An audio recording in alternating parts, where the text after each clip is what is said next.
Pääsiäinen aurinko paistaa. Tuli haettua auto talviteloilta, laitettua litiumakku sisälle ja kiinni ja ajoakus olikin vaan miinus irti, niin se takas ja hyvin lähti kaikki toimimaan. Syksyn talven aikana ollut mielessä, että jotain pientä olisi taas kiva tuohon laittaa.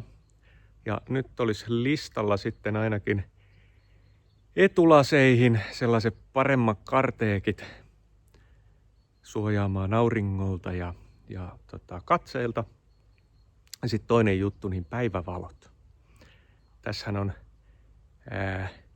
halogeeni normaali polttimot 55 wattia per lyhyt valo. Ja niitä 2 kappaletta, kaikki huomiovalot, takavalot, mittarivalot, niin kyllä se äkkiä 200 wattia vie jatkuvasti tehoa silloin, kun on valot päällä. Niin tollaiset LED-päivävalothan säästää aika paljon energiaa. Ja sitten kun mulla on se DC-to-DC-laturi, niin mieluummin otan sitä virtaa ajon aikana sen kautta tuohon hupiakuille, kuin lämmittelen sitten maailmaa halogeenivalojen kautta. Sellaisia juttuja. Mennään katsomaan, mistä aloitetaan. Siinä niitä tarpeita nyt on ja näin ilmaa ollaan. Joo, tuu tänne säkin, tuu.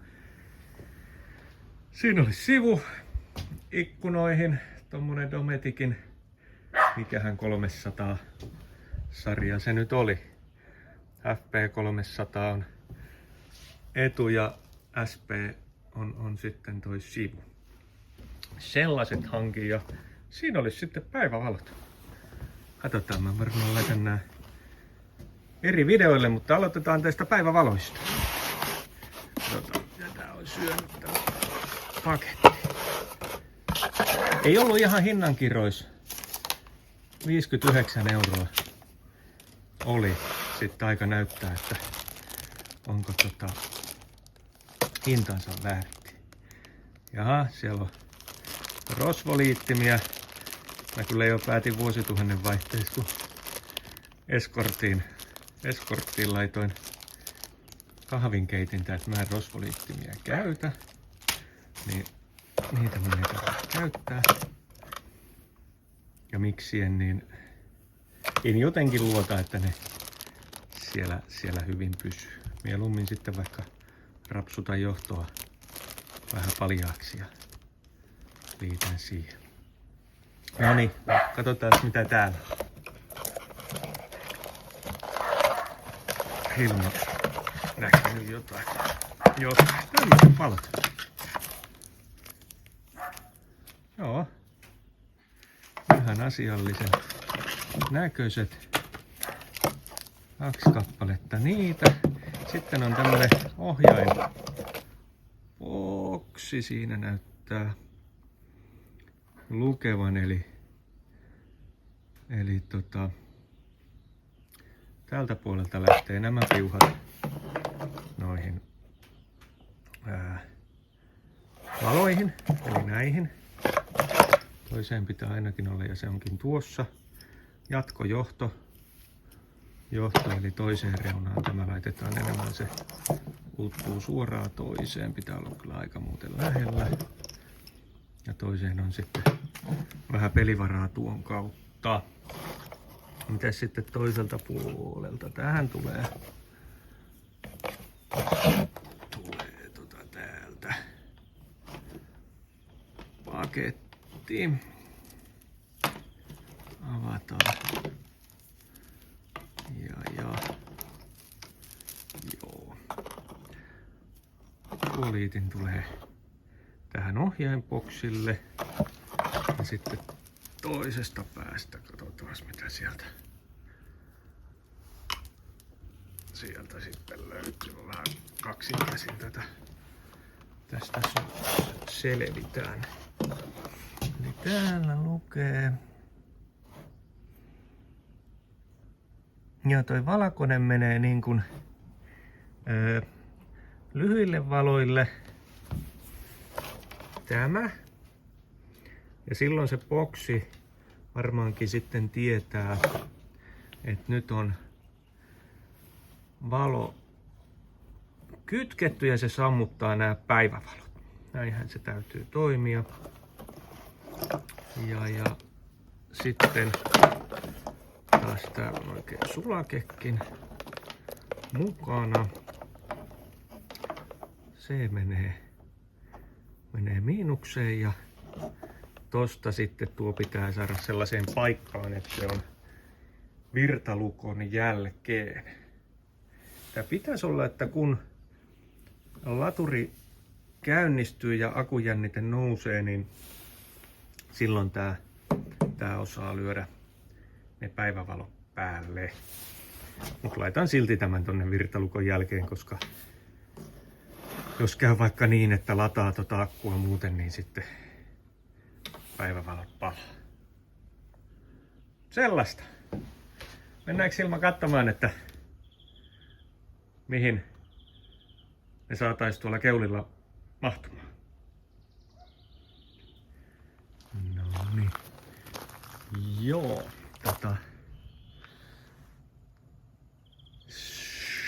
Sitten miettimään. Mielellään en purkaisi niin kuin enempää kuin on pakko. Katsoin ekana tämän sopivan paikan. Siinä on tommonen kiinnike tai oli. Täällähän niille tietenkin olisi aika luontainen paikka. Hetki mietintää. Niin, ja mistäs ne sähköt sitten otetaan, niin. Tuolta varmaan kun otetaan muutama ruuvi auki, niin löytyy sulakkeita, joista voineen sitten löytyä paikka, mistä saadaan se virta. Ja sitten lampultahan se oli se signaali sitten, kun se boksi katkaisee nämä päivävalot. Niin. Ei se kukaan auta ruveta kuin hommiin. Siitä se 2 ruuvilla kansi aukes. Ja. Tuostahan nyt helposti sais sen virran, mutta tuohan ei ole siellä niin virtalukon takana. Tulee. Mutta nyt on itse asiassa virta päällä. Ja nyt tulee myös näille pienille sulakkeille. Sitten testataan vielä, laitetaan virta pois. Noin. Tuleeko sitten vielä näille? Katsopas, nyt näille ei tuu. Oli toi on mille ei tuuli. Joo. Ja sitten vielä testataan, että varmuuden vuoksi virta takas päälle.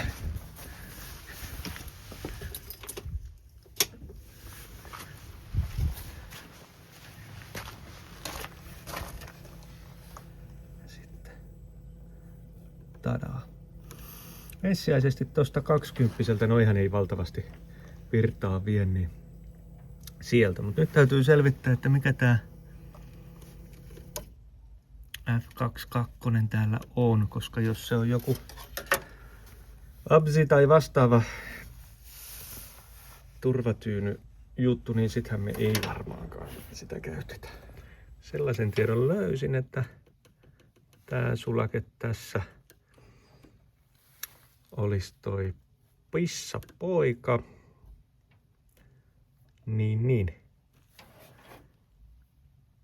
Meidän täytyy nyt katsoa tää auki ja katsoa, että mitä tuolla takapuolella alapuolella on.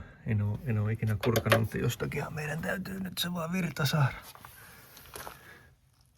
Niin. Se on Hilma nyt katsottava vai mitä? Muuttolintuja.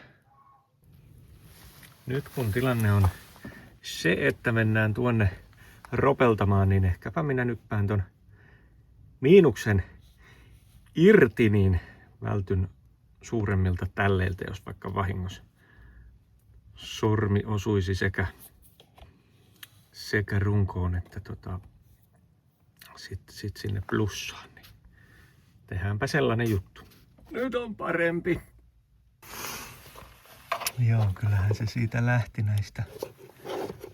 No kun pääsi irti, niin sitten, mutta nyt sitten huomaan, että jahas. Et mitä sitten? No ei viittis mitään niinku rikkoakaan. Ehkä tässä samalla taas oppii jotain uutta tosta virran, mut sit mun pitää hankkia sellainen sulakehaaroitin, jolla mä otan sitten jatkossa sen tuosta. Näin on. Sellaisia oli olemassa ja LP Mini sulaketyyppi. Niin tosiaankin seuraava menisi vähän helpommin sitten. Ja sitten tulikin mieleen, että ei tuo nyt niin hirveen nätti joo. Eikä ihan enää pakasta vedetty muutenkaan, niin haittaiskohan se hirveästi, jos mä laittaisinkin nämä päivävalot ihan niinku tää. Din. Jumalauta. Vitsi kato, kun ne sais niinku helposti tää. Joo. Ja sit on tosi helppo ottaa pois mitään rikkomatta, kun katsastusmies sanoi, että ei se kuitenkaan saanut olla nyt just tämmöset. Näin mä teen. Täytyy vielä tarkistaa muuten. Siinä oli joku mitta, että kuinka etäällä ne saa olla toisistaan. Se onkin seuraava juttu. Tai kuinka etäällä pitää olla toisistaan. Katsotaanko Hilma se seuraavaksi? No niin. Sellainen tieto löytyy, että 60 senttiä vähintään pitää olla etäisyyttä ja työkalupakkeja. No niin. Ja työkalupakkeja on monta, mutta ei meinannut löytyä mittaa.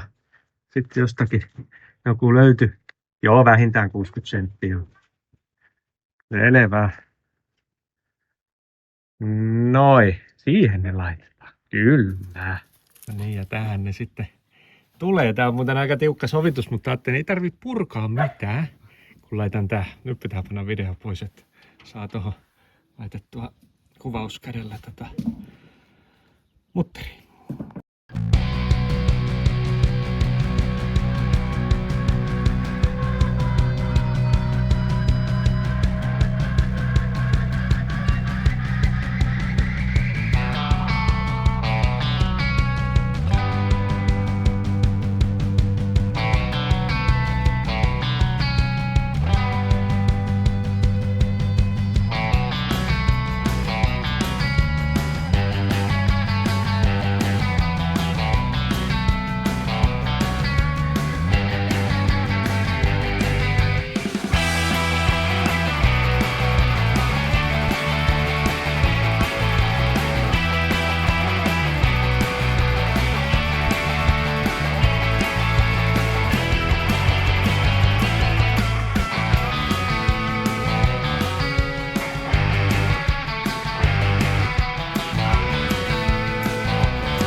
Magneetti. Tää olikin hyvä. Mistä tää on magneetti? Se oli jostain mummimaailmasta on joskus ostettu semmoinen magneetti ja siitä on lähtenyt toi irti. No niin. Sit jännittää. Niin. Haluatko tulla itse? Joo, mä haluan onkaa sen teistä. Mä en tiedä yhtään mistä se on. Siinä kohti suurin piirtein. Sieltä joo, mä luulen. Älä tiedä. Katon tuota kameralla. Se on tossa. Tästä. Älä nyt se. Onko sekin? Tää on nyt sellainen operaatio, että koitetaan tää paremmin videolla. Ehkä. Nyt täältä. Nyt se onkin. Meinaatko? Ei ollutko. Tunsin, että ei kuule. Tuolla. On. Yritän tästä tunkea sinne.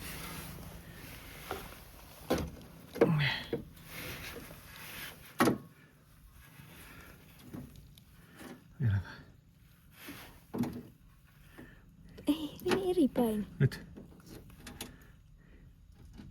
Eikö se ole tää ruuvi? Se on se hyvin pieni ruuvi, on se tärkeä.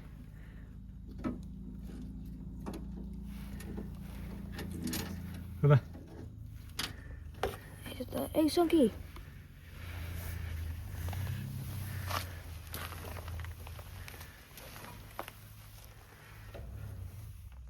Eli tällainen. Yes. Onks tää? Hyvä.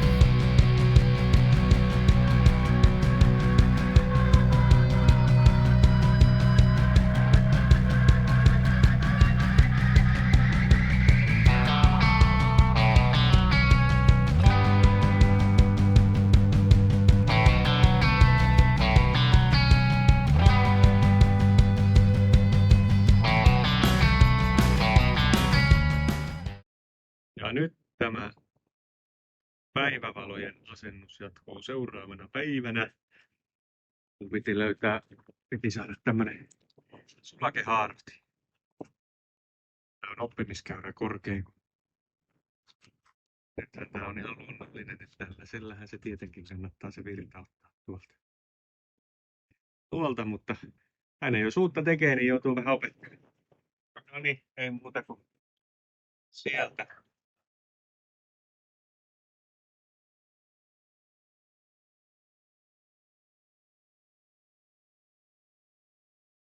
Jaa.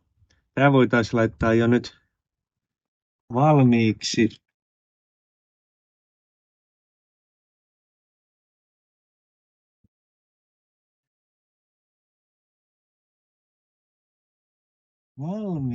Ja kun tässä on, niin olettaisin, että toi lähempi on se normaali sulake ja sitten tästä kaukemmaisesta on sitten tämä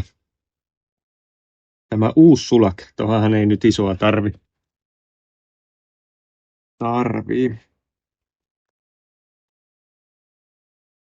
Sitten ei muuta kuin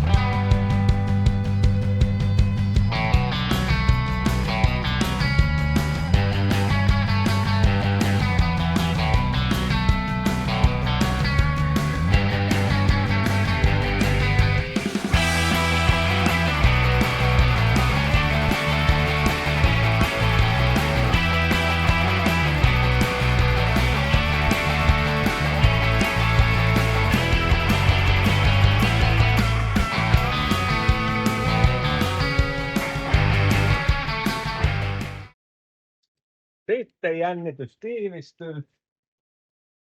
Otetaan ensin, että pistetään vaan virran päälle.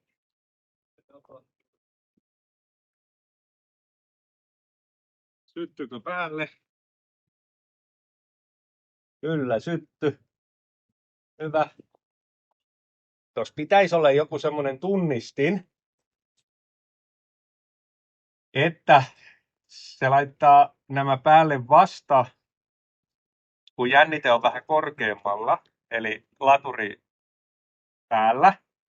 Mutta näköjään tässä on varaustaso sellainen, että se toimii muutenkin, mutta silloin on just ainut oikein, että se virta tulee tuolta virtalukon takaa.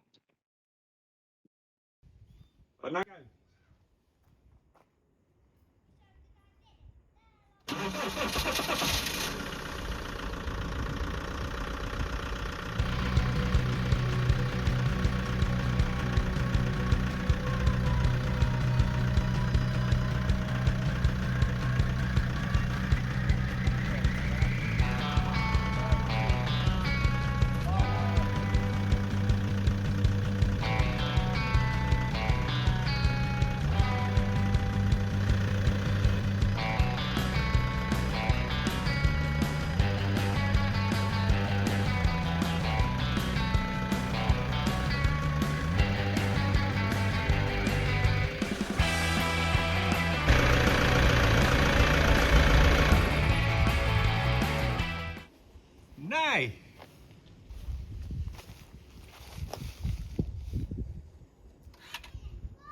Jes, hyvä. Nyt kaikki toimii niin kuin pitääkin. Ja tällä kuviolla me sitten säästämme parisataa wattia tuossa päiväajossa. Eli ihan hyvä. Oli siinä vaan vähän hommaa ja puuhaa. Seuraavan taas tekisi helpommin. Mutta se on kun eka lähtee jotain työstämään, niin ei se auta kun katsoo mitä siitä tulee. Yes!